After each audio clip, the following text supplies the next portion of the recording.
Welcome to the Love Lab Podcast, the place to be for honest and real talk about relationships and sex. Whether you're a man or woman, single or a couple, this is the show for you. I am your host, Kevin Anthony, and I am here to help you have the relationship of your dreams and the best sex of your life.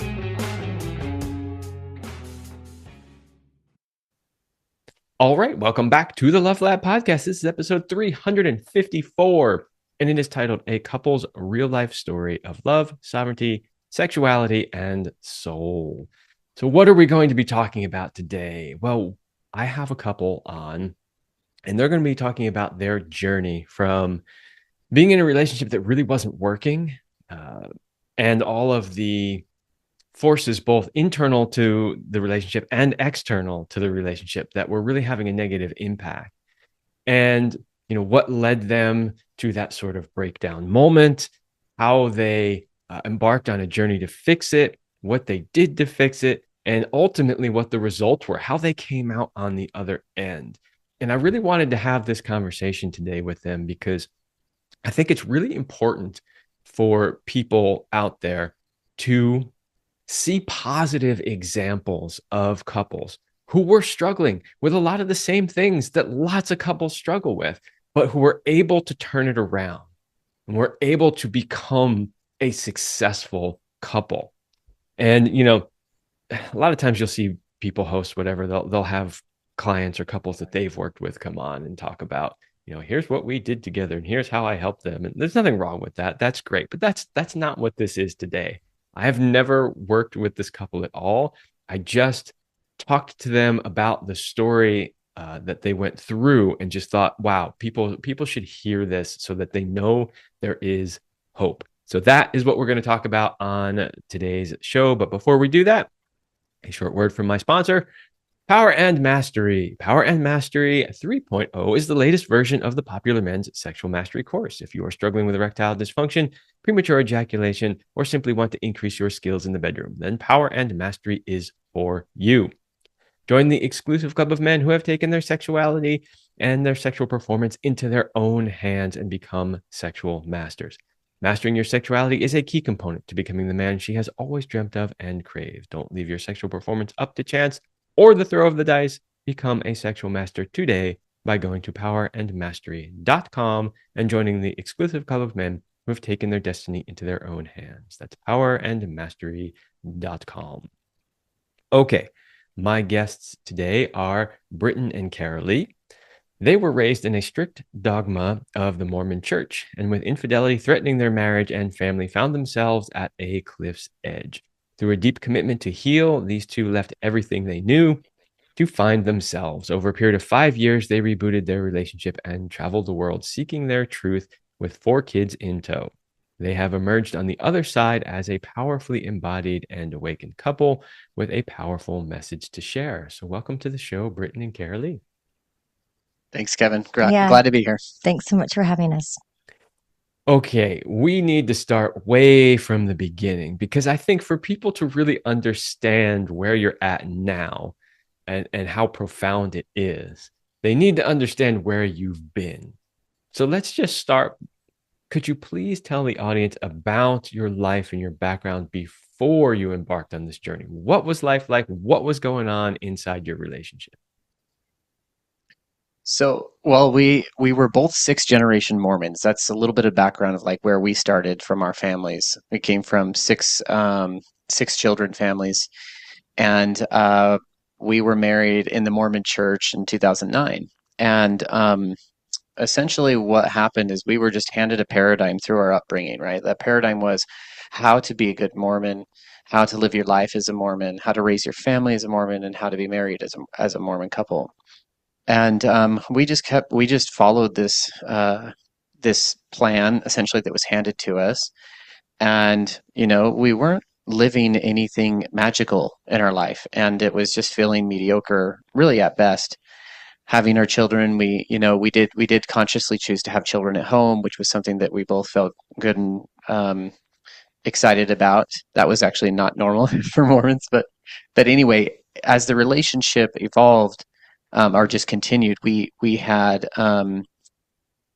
what was really happening in the relationship was we weren't deepening.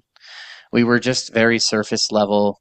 Um, and there was this, I think, a deep urge for both of us to be deeper within the relationship, deeper within our own being, deeper within our emotional connection, and deeper within our sexual connection. The sexual connection was probably the number one issue on my mind because it wasn't what I was hoping for, and also wasn't what I had sort of brought to her before we got married, you know? And so this became like a pressure or catalyst in the marriage of like, why weren't we able to connect? Did she not see me as attractive? Was something wrong with her? Like there was all these questions that we sort of asked each other. And there was many times where I brought up, instigation of sex and bringing, coming on with that energy, and she just had no desire. And so, not knowing what to do in that situation of like how to pursue healing, not knowing how to be emotionally intelligent, and basically having no background in any of that, infidelity became a massive temptation for me. And so I was drawn to like interactions with, flirting with women over text messaging and things like that. And eventually, one relationship became more real, and it was a work relationship, and that sort of culminated in a sexual infidelity. And this was sort of the peak of all of this, and it happened in 2017. So we sort of went into 2017 at the absolute bottom of our relationship. It was really, really hard, and we both were very disconnected from each other. I sort of felt like I was in a prison because in Mormonism, like leaving divorce is like really frowned upon, as most religions, sort of do that. And I actually didn't want to leave her. I wasn't out of love with her. I just wasn't connected to her in the way I wanted to. And so it was this weird dichotomy of like trying to find desire outside of the relationship, but also knowing that my heart was actually in the family and in the home where I lived. So that was, yeah, maybe you want to fill in a little bit there, babe, and just tell them how you were feeling at the time. Yeah, just to kind of piggyback off of that, like Britton said, the way in which we were raised had so much significance into how we formulated what we were doing with our lives. And I like to say that, the best way to describe myself was I was really programmed to be a wife and a mother, but there was no actual programming to be a lover.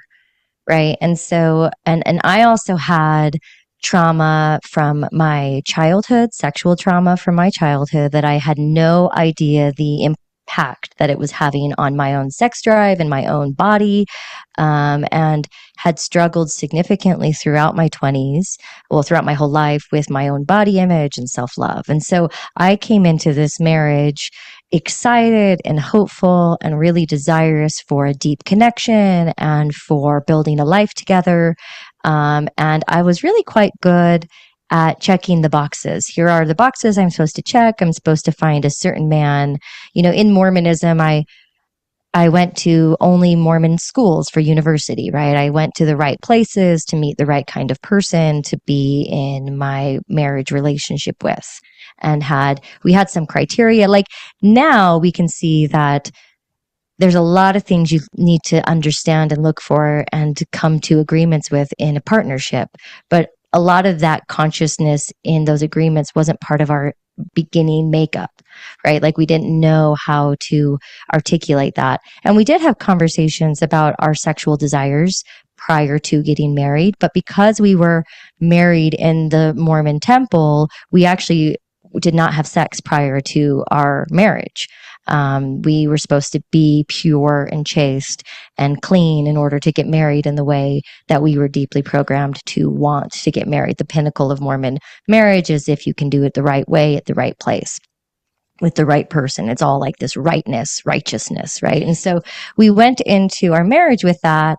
And also there wasn't really any education in my upbringing about my own fertility awareness. I had never had sex. I was not sexually active at all. And so I had never had need for birth control or any of that. So I came into the marriage really uneducated and went straight onto birth control. And that also impacted my emotional health and completely knocked off any desire that I had. Naturally, it was gone completely.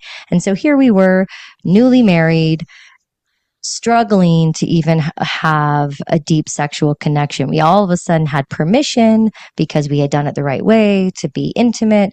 And I was crying, trying to find supplements that could increase, that could give me a libido. I had none. And I would never instigate. I would never initiate. There was a lot of pullback from me.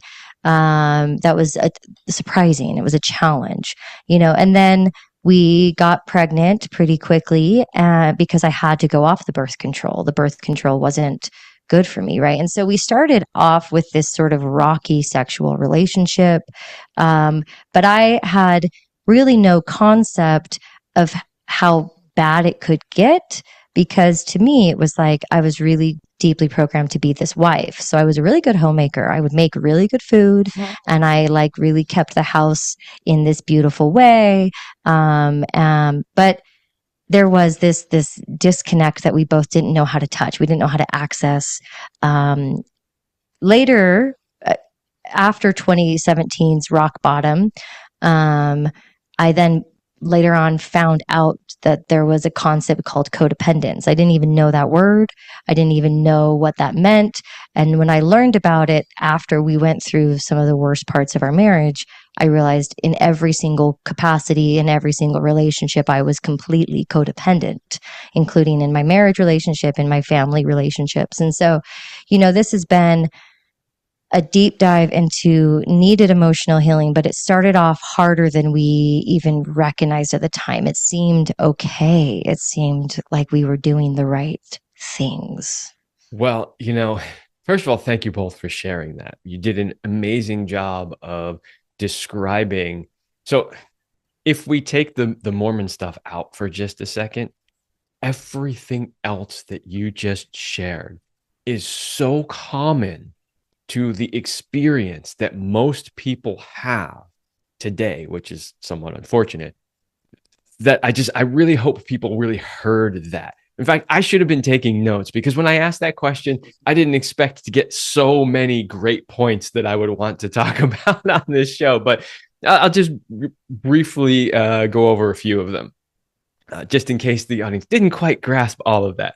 All right. First of all, you were not prepared from any system to actually, have a successful marriage, right? So the Mormon religion didn't prepare you for that. Schools didn't prepare you for that. Your family didn't prepare you for that. Nobody actually taught you what you needed to know. That is almost, at least in my opinion, from the work that I do, universally true.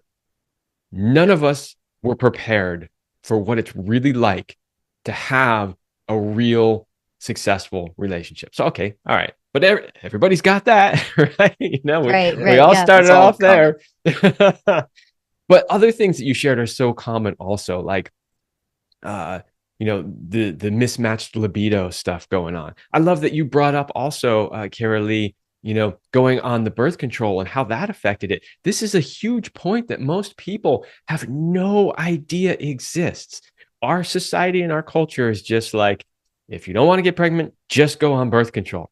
And they almost never talk about the side effects of it, which is like, what's the whole point of going on birth control? Well, obviously to not get pregnant, but so you can have sex without getting pregnant, right? Exactly. But then how many people experience a huge drop in libido? Why? Because I mean, it's hard. if people were talking about like how that would be the major side effect, it would just not sell. Of course, So which is why they don't talk about it. But you're messing with your hormones, right? And your hormones are one of the primary drivers of your sexuality. So you've got that, right, which is also somewhat common, although a lot of people don't realize that that's actually impacting their libido and their sex life. There's, you, Britton, on the other side, having this desire, thinking that, oh, now that I'm married, I'm going to have this great sex life. And then all of a sudden it's not there, right? Carolee, you're like, I'm supposed to want sex, but I don't want sex. Why is that, right? All of these dynamics are so, so common. This is exactly why I wanted to have you both on the show, because I hear similar stories like this over and over and over again. And so I really wanted people to hear, this is the experience we had, and of course we're going to get to in a moment. How did we break free from that? How did we get over and get past all that? You also shared that because of that dynamic that was already occurring, that had led to infidelity, another very common thing that happens. And this is something I talk about with couples all the time. It's like when you have this mismatch and you're not doing anything, to really solve it, and you're just going sort of doing the day in and day out, right? Just being the homemaker, just being the provider, whatever it is, and you're just going through the motions of life, that leads to things like dissatisfaction, resentment, unmet needs, and then ultimately sometimes cheating, right? So, everything you guys shared is such a part of the common experience for so many people. And what I really want them to know is that it doesn't have to be that way, and that you can change things. And that's what we're going to start to get to as we move on through the show. But thank you so much for sharing that experience, because if you're listening to this and you're thinking, that sounds like me, I am not surprised. That is a lot of people's experience. Okay, so we know where you've been. We know what life was like before.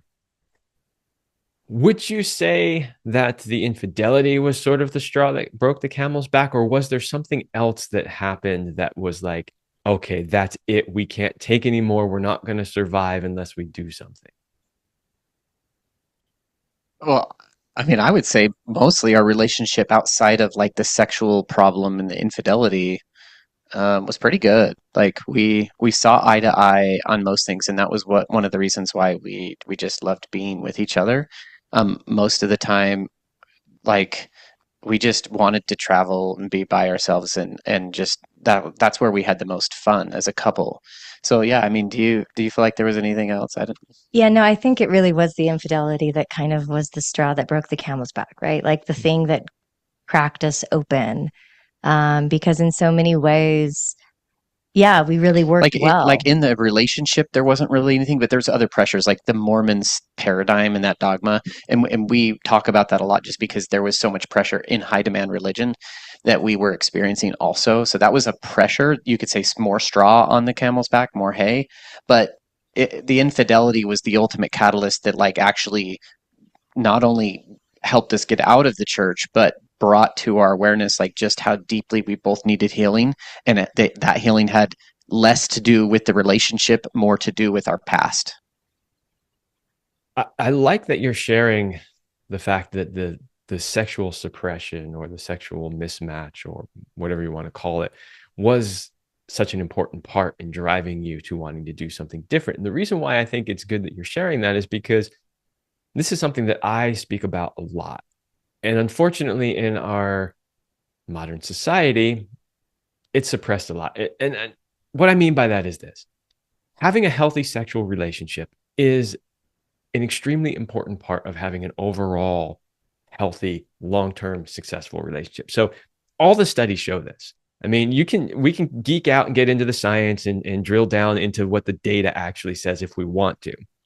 But the reality is all we really need to know is that when they, interview couples and they, go through all the different things, what emerges every single time is that the relationships that do not have a healthy sexual component aren't successful relationships. And I think that's just such a huge piece that people don't understand. Oh yeah, sex is fun, oh, whatever. Like, but it is a fundamentally key component to having a long-term successful relationship. And so the story that you guys are sharing is helping illustrate that by saying, we actually liked being with each other. We actually liked traveling and doing stuff, and the relationship was pretty good, but it still broke down because we didn't have a healthy relationship to our sexuality, maybe as individuals and also together as a couple, right? Yeah, exactly. I mean, the infidelity, the way that we totally understand it and see it now, is it literally was, it was part of a greater picture that touched on our programming from our childhood, the trauma from our childhood, the lack of self-love in our own bodies, like the way that the shame and the patriarchal kind of programming of roles and purpose and connection, like all of it was really rooted in the sexual relationship. And we loved this, that like some other families, having a lot of kids is a big kind of Mormon culture thing, and other cultures are similar, right? And we had friends and family members that struggled even in coming to an agreement on what their children's names were going to be. And we even never struggled with that. We were always lockstep in so many ways. We really were each other's best friend even at that point in time. But like when the infidelity in 2017 brought us to rock bottom, and that like finally cracked open the fact that there had been a repeated pattern of various degrees of betrayal throughout our entire relationship, basically. The first incident that he disclosed of some form of betrayal happened shortly after the birth of our first child, which was in the first 2 years of our marriage. And 2017 was after the birth of our third child, right? So we had been kind of in this cycle of repeated patterns. And they say that a lot, like when you look, once a cheater, always a cheater. And in some ways, that was the case in our relationship. There was a repeating pattern. But we went the route first of going to the church and saying, how do we, the church is really big on repentance and this process of making things right. And so we went that route too, of like, okay, we have this really big thing that we don't know how to hold by ourselves anymore. And it's significant enough that the church needs to be involved in the repentance process. What does that look like? And it was through the desire to navigate this one wound that like broke everything open, that we realized, oh, this is like just the tip of the iceberg. There's so much here underneath that ties into like core woundings from us as individuals, generational. Like I have witnessed in myself things from like my family maternal line of like the beliefs of women and how that's been in my body. Like there's just so many things that we discovered through this one super huge, painful thing that we went through. And it cracked us open into like actual healing. We hadn't, things have to get bad enough for us to say, what are we going to do different about it? And for us, this is the thing that like, it really cracked us open and caused us to stand at this threshold of, well, what are we going to do now? Yeah. Again, it's such a common story that I really hope people are hearing it, right? Because so basically you weren't prepared properly going into this, right? So now you're dealing with these issues, and then you go to the one place that you think should be able to help you with these issues, and it turns out that they don't have, the ability to properly help you. And that is unfortunately true in a lot of cases, and it's not just Mormon religion. If you were a couple today and you were,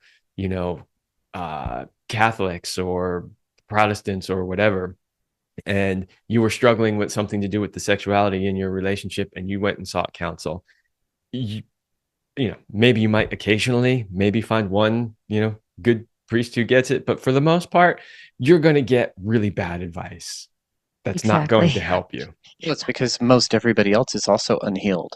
Yes. And so they don't actually know how to give advice. And this is another thing, we haven't jumped into the like, we did go down therapy route a little bit. And I just, like it was so obvious that these people didn't offer the information, the insight that I needed to gain an understanding of what was going on in my life, why I was seeking outside the relationship and stuff. So I think traditional therapy is also like outdated. They don't have the right model, or they're not used, like enough people are not using the right model, but it's mostly because people haven't done their own healing work. So you can't really trust someone to take you into a place of healedness if they themselves are not healed, right? So this is an important thing. I completely agree. And, I have been extremely critical over the years of traditional therapy.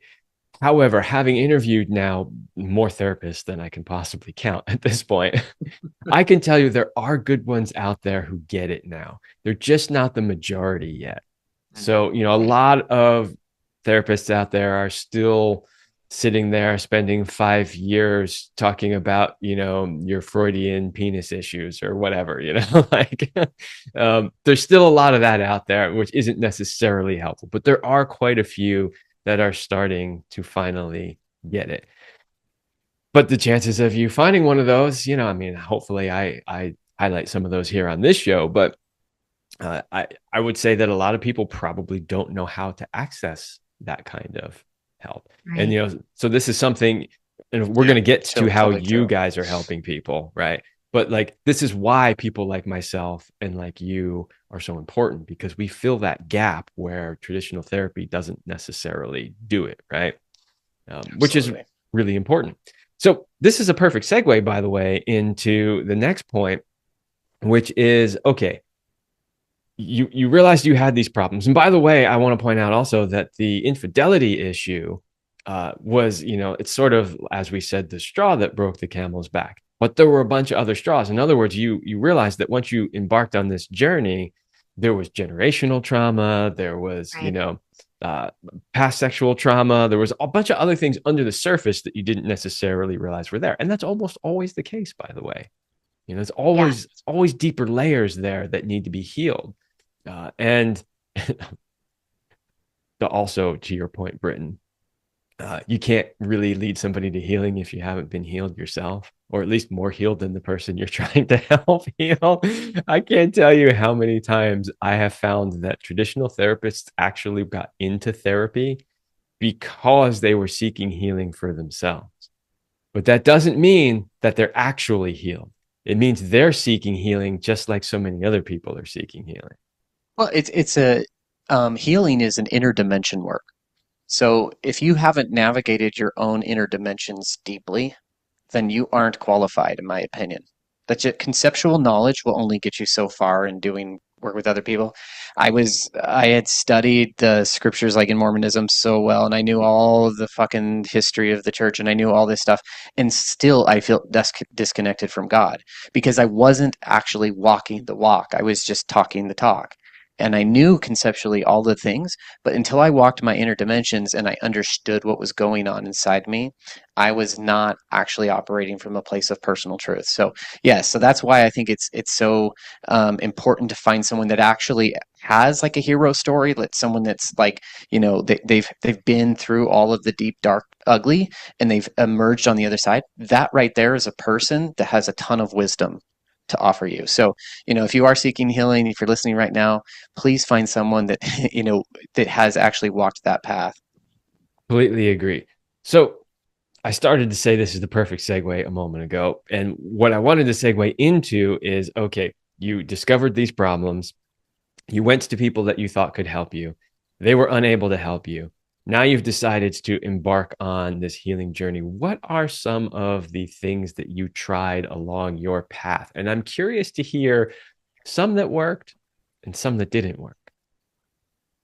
Yeah, so that's a great question. When we had that rock bottom moment where it was like the sexual infidelity, I basically at that point in time said, I'm not going to stay in this relationship if we don't go to therapy, right? Like we're going to therapy now. It was sort of a Hail Mary pass, last ditch effort, emergency therapy session. We found a couples therapist and we dropped in for like 2 sessions, maybe 3 with her.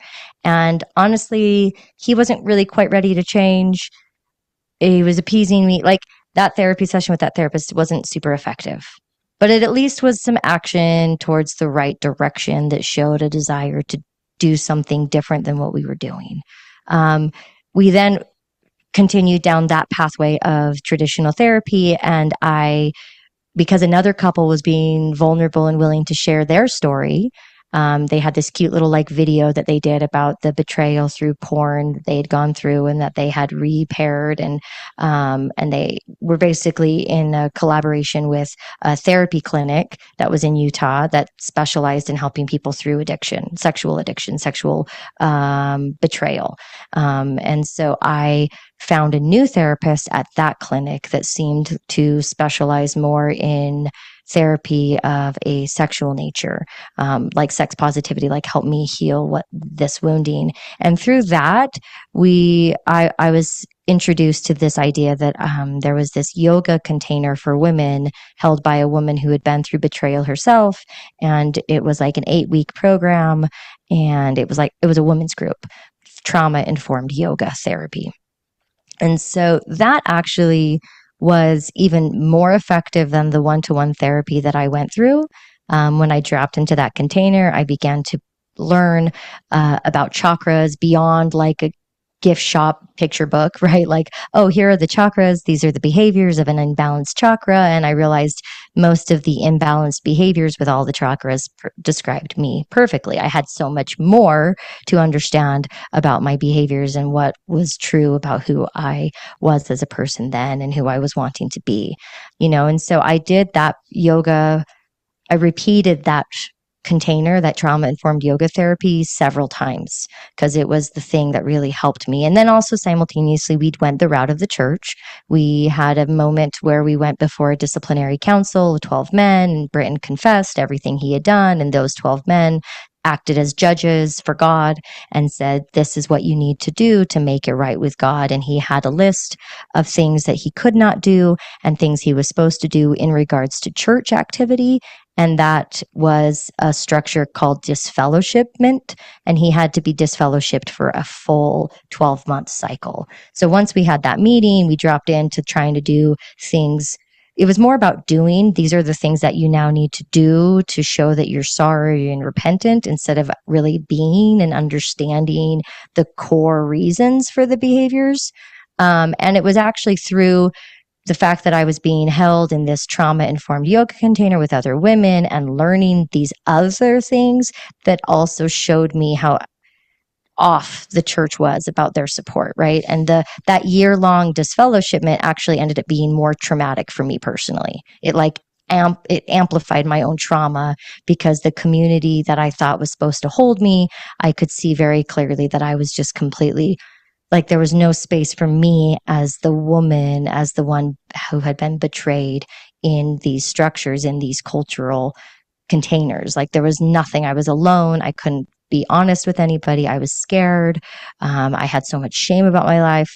I had lost friendships. I didn't know who I could trust. People's advice at the beginning was terrible. It wasn't, I even made a point for myself where I decided to not make any drastic decisions to end our relationship for 40 days. I was going to sit for 40 days without jumping to it. So there was a lot of, I'm kind of jumping around, but it really was that we tried a lot of things. And at the beginning, we tried all the traditional stuff yeah, that were expected of us, that any normal person would do.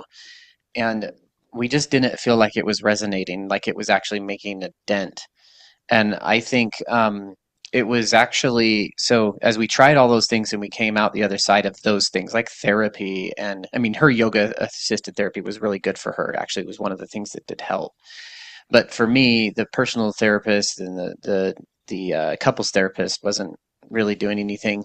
And the church, yeah, it was more traumatizing. So after all of that, we just became disenchanted with the church in general. And we were it was basically, it planted the seeds for leaving. And so what I want to jump into at this point was our first, is where the magic re-entered our relationship. Okay, let's pause there for just a moment. Oh, yeah. Okay. Just want to slow down a little bit here. So you guys did a lot of the traditional things. And, what I'm hearing, and you can correct me if I'm wrong, but when you say, you went to the church and they had this council of 12 men, and here's the things you got to do to get it right, sounds more disciplinary focused as opposed to okay, how did you get to this point and how can we solve the underlying problem? Is that a fair assessment? That's a completely There's literally fair no assessment. mind around that. Yep. The real problem. It was all around exactly what you said. Performative, outward facing, disciplinary, punitive. Which, anybody that's been through a traditional school system knows that approach just doesn't work. It doesn't motivate people to make actual change. It motivates them to just go through the steps and so they don't get yelled at again. That's pretty much all it really does, right? So you obviously that wasn't working for you. I'm glad that you found the trauma informed yoga. I was kind of chuckling inside myself when you were telling me about that, simply because I live in Southern California and we sort of have an inside joke here that yoga is the gateway drug.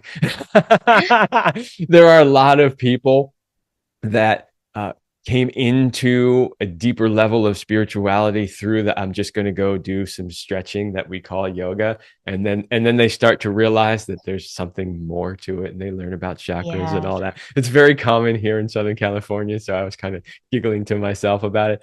All that's really important is that you found something that actually helped you. Yeah. And interestingly enough, I have not seen here that combination of basically being trauma informed and yoga in the same sort of context. I haven't seen that. So that's really interesting that you found that. So, okay.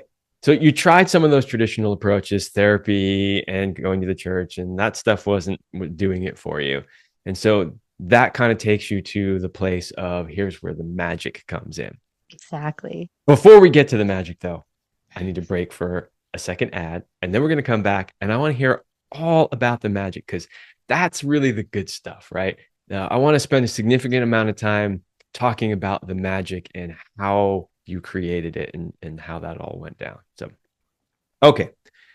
Are you a couple? Are your relationship and sex life where you want them to be? Are there changes you would like to make but just don't know how? Maybe you think there is nothing that can be done. If you're not 100% happy with where your relationship or sex life is, then get help today and change your life.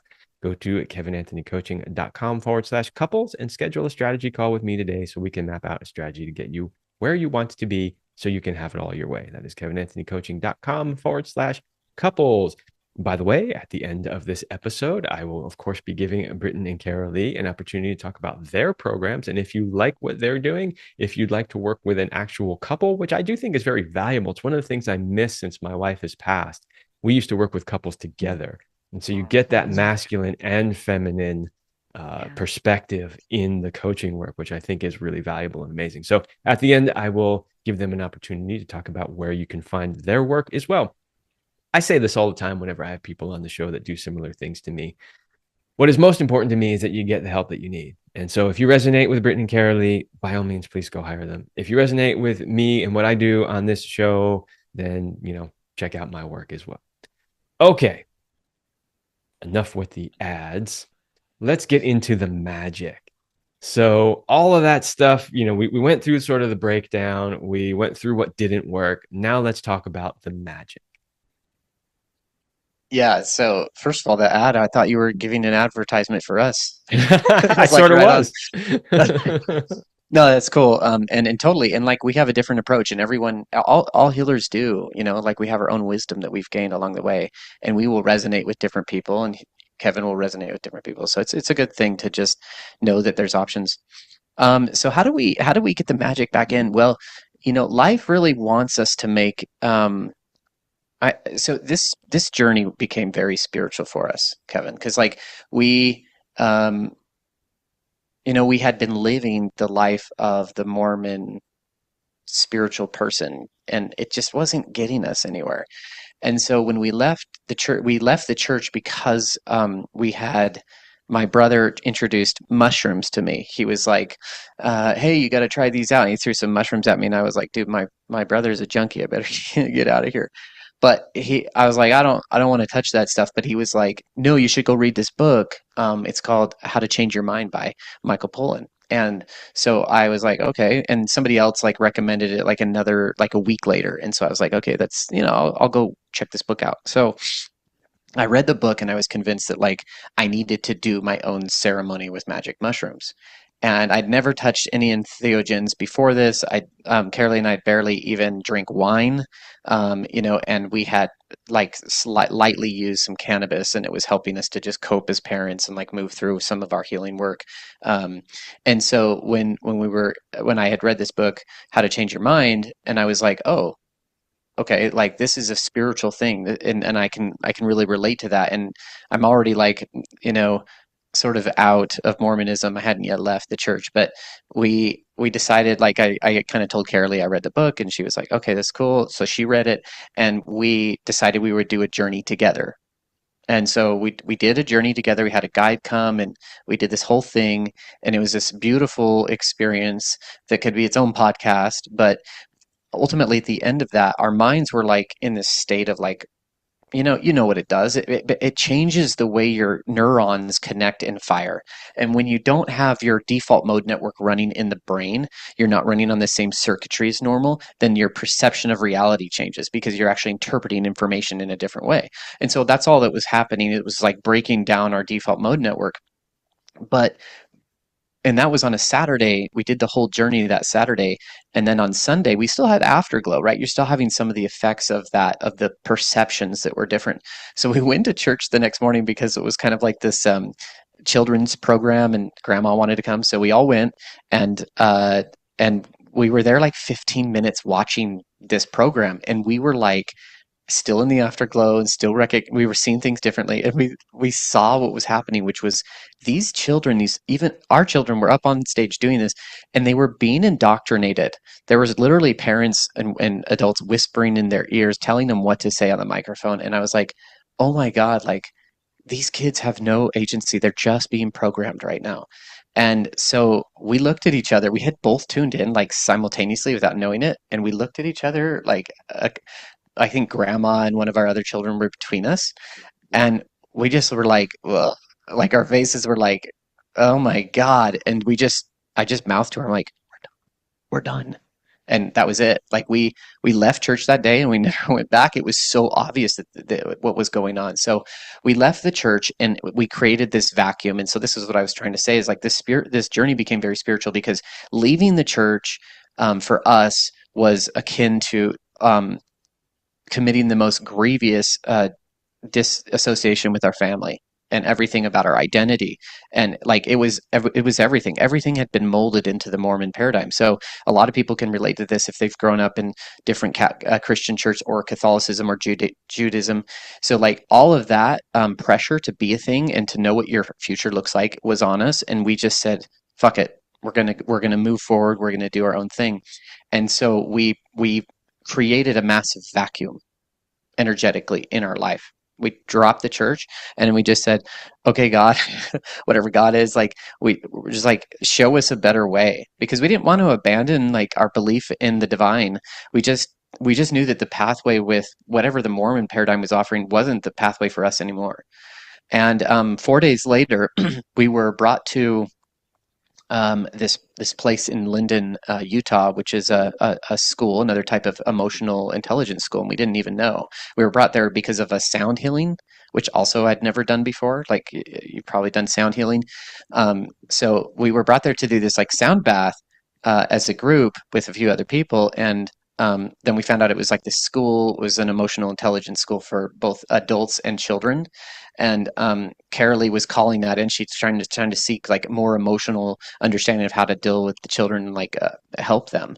And so in a 2-in-1, like we landed at this place that it was like not only something I was really interested in with the sound healing, because for me, like I've been, in music for a lot of years on and off. And so I became immediately hooked. And then she was like, oh, this is like exactly what I need for our children. Like they offer kid therapy sessions, but it's a very non-traditional. It's like, they don't even call them therapy. What are they? IPT It's called sessions. an integrative processing technique, and it's an emotionally in tune integration of a lot of the different things. I had learned about chakras, I had learned about various different modalities. And it was a beautiful synthesis of all of that into a process that used kinesiology to tap into inner child or generational beliefs and emotional vibration within the body. And you can do sessions with children through coloring and really release and move things that have been stuck that kids aren't even able to articulate. And yeah, like I had been calling in some support in my mothering for our oldest. He was already kind of showing some inclination towards melancholy and depression, and he was only like 8 years old. And I thought, this is too young for this already to be present in his life. What can I do different as a mom?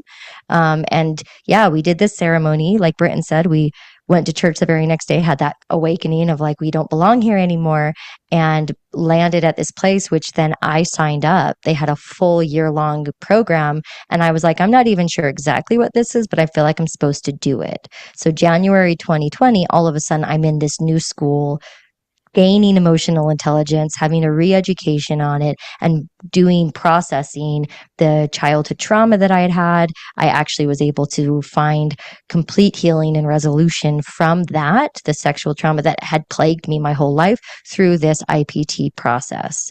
And it really supported us all of 2020. Yeah.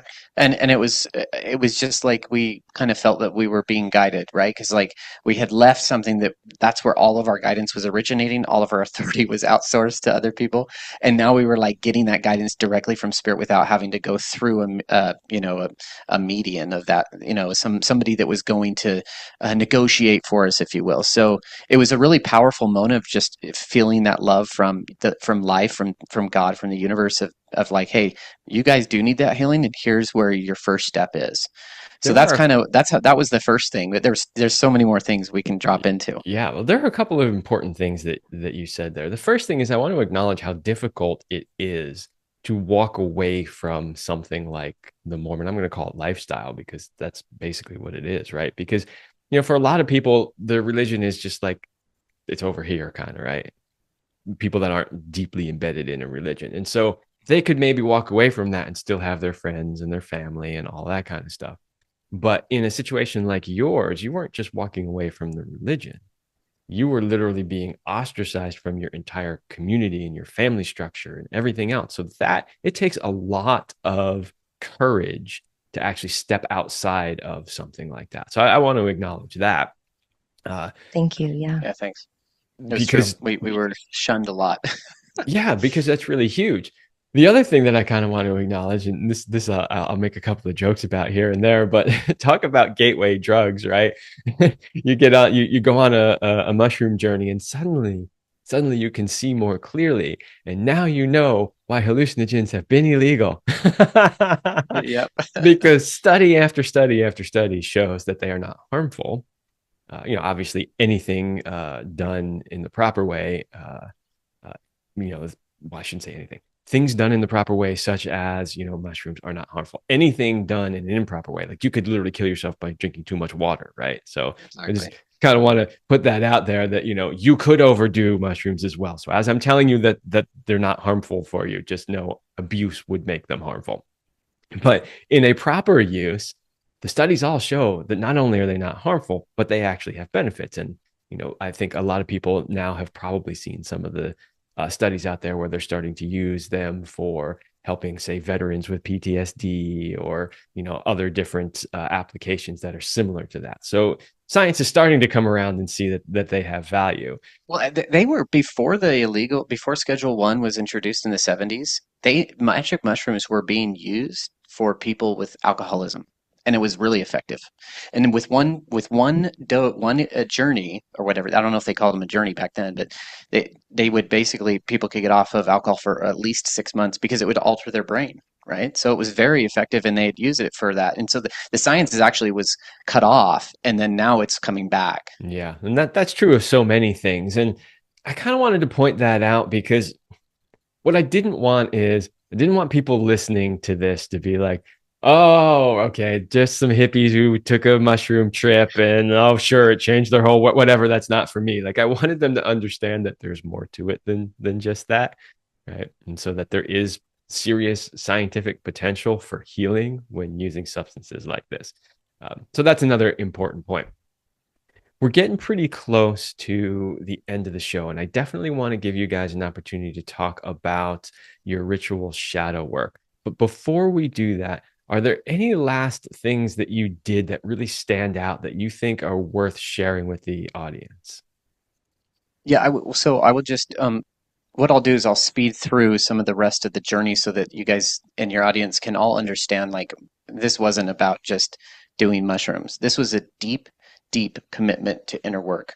We went through many thresholds in our relationship, including confronting, separation. We realized we actually opened up our relationship so that we could experience sexuality outside of it. It was a very contained experience. We confronted the career path. I wasn't happy in my career. That died. I did software engineering for 22 years, and um, my soul was saying, "Nope, you can't do that anymore." And so I was. This was about listening to myself. This was about following my truth. And other thresholds that we met was like we realized that we weren't all in on each other, both of us. In 2022, early on, like we realized that we needed to actually truly commit to each other fully and see what that would feel like, see what that road, what that that pathway, where it would take us and where we would go. And eventually, we had to also get sexually re-educated. And so we did a lot of things in 2022. 2020 and 2021 were about deep healing work, talking every single night from 9 to midnight, because that's we have 3, 4 kids. Like, when do you do it? So we were doing our healing work in the evenings, late at night, and trying to do all that. But then we called in a more magical experience. Even then, after in 2022, we'd burn our marriage certificate. She burnt her wedding dress. Like, we released everything, and we said we just want to live the greatest life that we can. And so by June of 2022, we had gone through a sexual re-education camp. It was like a 1 week long retreat at a program called ISTA, which is the International School of Temple Arts, very powerful sexual shamanic spiritual healing program. And when we returned from that, then we just felt like we were completely changed and we wanted to just start over. So we said, all right, we're going to sell everything, and we're going to sell our home and all of our furniture, and we're going to move to Bali. And that ended up turning into, we did it, and we got all the help we needed. Like, everything fell into place. It was amazing. And when we landed in Bali, we were there for like 5 months. And that turned into, not Bali was going to be our new home, but like, let's just travel the world and see where we go. So we ended up traveling to Vietnam and to France and to Ireland and Egypt and England. And in Egypt, at the precipice of all of it, we were brought to the temples. Carolee and I did this like 3 week long, just us two. We had some women taking care of our kids, and we did 3 weeks in Egypt, and it was the most beautiful spiritual experience. And we got into working with manifestation pretty heavily. Then we had been doing it all along, but because we came across it from Joe Dispenza. So I'm like fast forwarding, right? But essentially, we manifested. We started to call in a new home because we were like homeless, right? We were still traveling the world. We'd been out about 14, 15 months now, and we're like, well, where's home? So we decided to call that in, and we did, and it ended us here in Colorado. And so that's our magical journey. And then I think this is a perfect segue to talk about ritual shadow work. What is the method, that actually helped us to heal? And the thing that we want to share with people is that we found what we think is sort of a fast track or a cheat code into healing work. And I want, like, there's so much we could talk about, but like, Carolee is actually what brought it into our relationship. So yeah, do you want to drop into that, babe? Yeah. So, early on when we were really struggling, like we mentioned with the mushroom journey, that one first journey, I had been doing therapy, which I've talked about extensively on today's, episode together. And it had been effective, but that one session, that very first journey, I left that day feeling like I had had 5 years of therapy in one afternoon. It was so profoundly expansive for me personally. And that just, like, it really, like Britton said, opened up this pathway of like re-education. And in that journey, I began to give myself permission to tap into like self-care in a way that felt really alive and playful. And that evolved into bathing. I was given a book, and this book was about moon bathing. And I began to set up a ritual bath scenario, and I would bathe with like the full moon in spring, and then I would bathe with the new moon in winter. Like, it was seasonal and moon phase kind of oriented. And you can see behind me I have my apothecary with beautiful jars and herbs, and all of this was started because this book suggested that you make a tea bath, like, or a bath tea. Like, you take these herbs, you put them together. There's a combination. Each has different frequencies and energies. And as you put it together, you steep the tea, you add it to your bath water. And then there's other self-care practices that you do in alignment with moon energy. So it was just this self-care thing that I thought like it helps me feel better. I had a significant amount of PTSD and trauma in my body from the betrayal, right? And on this side of my healing, I actually don't have any residual trauma, PTSD. It's completely gone.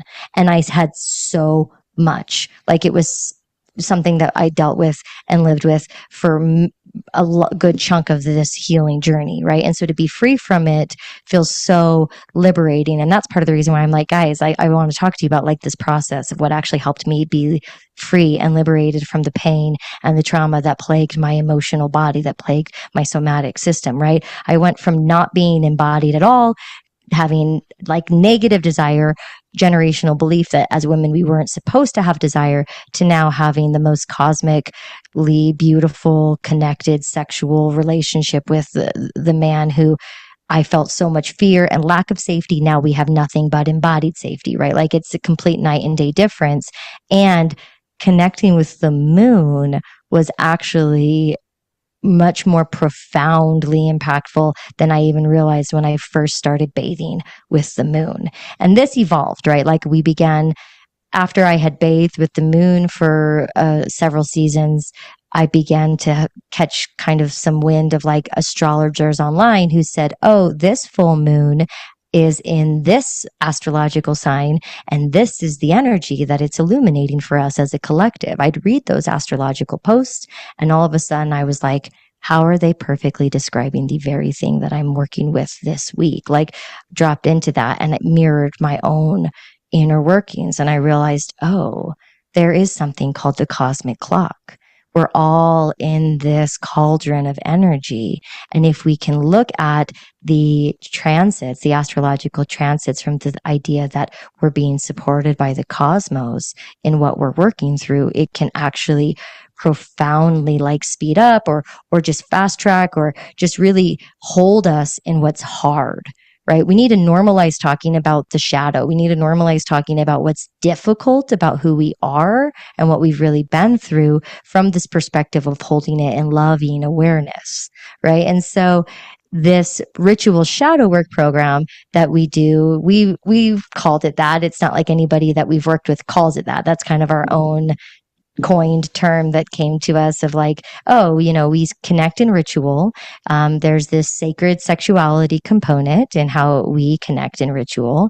But then also there's this planetary alignment of the moon and how it's illuminating our shadows, illuminating what we're really going through. And then we work with that energy very consciously to release and to manifest, because shadow work and manifestation are really two sides of the same coin.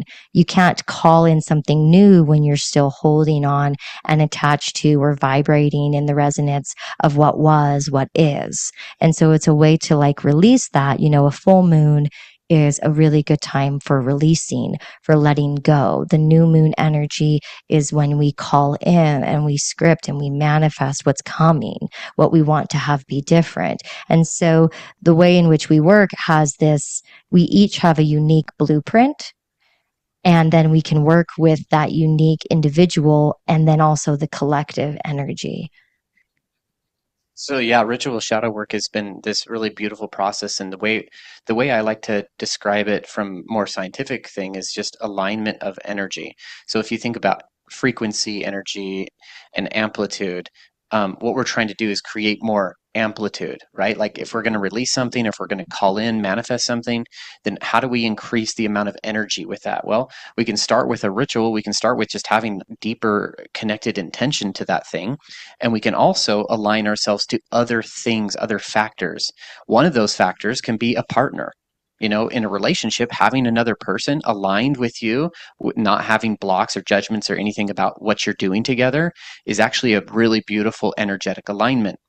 In addition to that, you can also work with cosmic energy.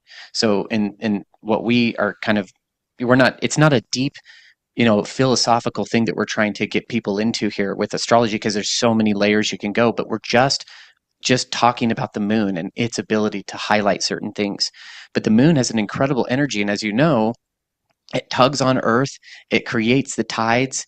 It has an incredible influence on women. It has an incredible influence on life on the planet. So the moon actually is a very energetically connected force to the planet, and not just from biological perspective, but also from a metaphysical perspective. And so we can tap into that energy and use it intentionally to create and to release and to heal. Yeah. Well, that sounds really interesting and unique. Certainly different than what I hear most people who are doing this work. But what I think is really important is like I always say there's no one path to get there, right? There's so many different paths, and you got to find the one that works for you. So it seems like you guys found this ceremonial path, using, the cycles of the moon and such that really worked for you, right? And I assume you're having success using this with other clients as well. And so I think that's great. I mean, again, you got to find the path, the modality that works for you. This is kind of why I wanted to talk earlier about, what worked and what didn't work. I just wanted people to hear, okay, here's a bunch of different things that we tried. Here's what we found that works for us. Here's what we found that doesn't work for us, or this sort of worked or whatever, because no one path is going to be right for everybody. And so you got to find the one that works for you. And sometimes the only way to do that is to try a bunch of them and figure it out, That's right? also true. And we did try a lot. So this is actually a synthesis of a lot of different things that, I did a deep study with Joe Dispenza, a lot of spiritual literature, and specifically something called the Law of One. So I'm synthesizing a lot of different things into the work that we do in our coaching. But essentially what we're trying to do is drive people deeply into their shadow, to call it up without judgment, to just call that up and look at it. And then we ask deep questions to the person to help them question the paradigm. So it'll bring it, all of a sudden the other neurons are firing and everything. And what you're basically doing is exposing the shadow to the self, and then allowing the self to recapitulate, rewrite the story. So that's essentially our work. We're just doing it in more spiritual, like, ritualistic, ceremonial, like you mentioned, fashion. Hmm.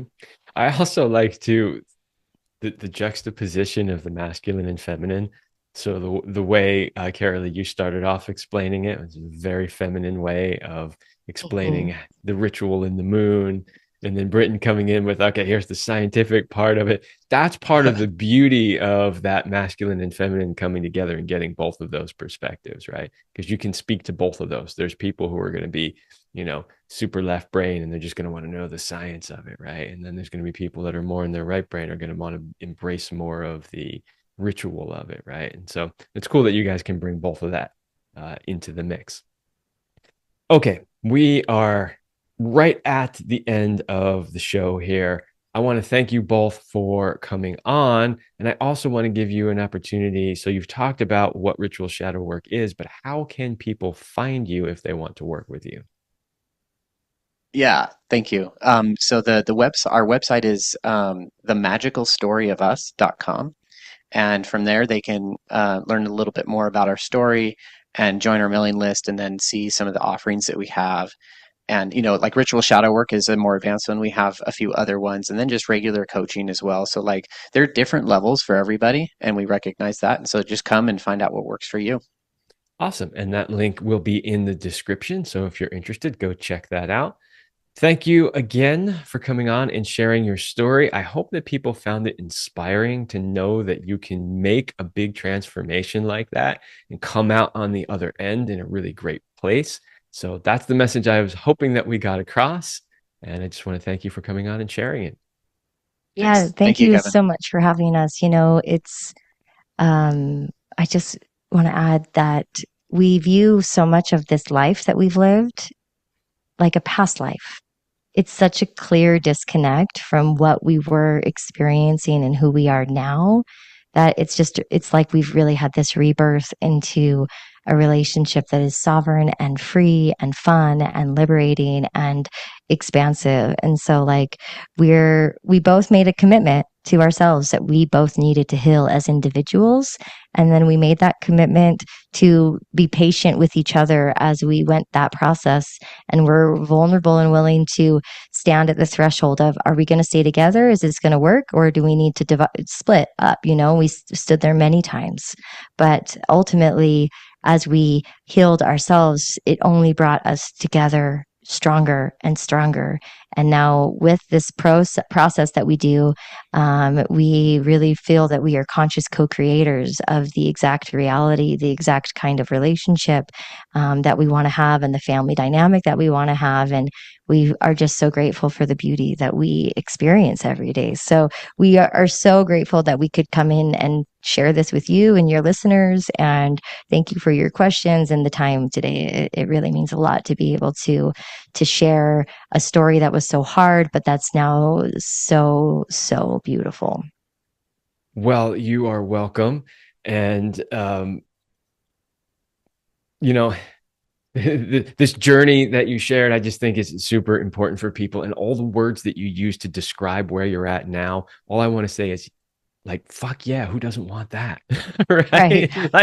Like all of those words, that is the description of a really healthy and beautiful and highly functioning relationship. So thank you. All right, everybody, that's all the time I have for this episode, and I will see you next week.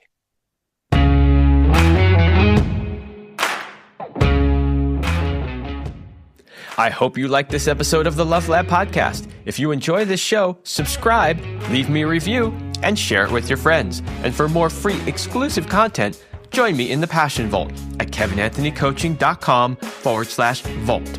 That's kevinanthonycoaching.com/vault. Thanks for listening.